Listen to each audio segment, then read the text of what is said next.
Assalamualaikum warahmatullahi wabarakatuh. Selamat malam pemirsa. Tim redaksi Aceh TV kembali hadir menyampaikan informasi merakyat dan aktual dari Tanah Rencong dalam program Seputar Aceh.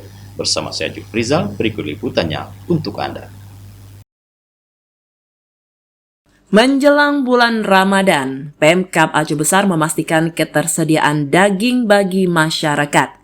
PLT Sekda Aceh Besar Bahrul Jamil bersama pejabat daerah lainnya memantau langsung rumah pemotongan hewan ternak atau RPHT di Lubuk Bate, Kecamatan Ingin Jaya pada Selasa 25 Februari 2025. Pemantauan ini bertujuan memastikan kelancaran pemotongan hewan menjelang tradisi megang, serta memastikan stok sapi cukup dan harga daging tetap stabil. Bahrul Jamil juga mengusulkan kenaikan tarif retribusi di RPHT untuk meningkatkan fasilitas dan kualitas pemeriksaan kesehatan hewan. Dinas Pertanian Aceh Besar yang bertanggung jawab atas kesehatan hewan memastikan setiap hewan dipotong setelah pemeriksaan ketat untuk mencegah penyakit zoonosis.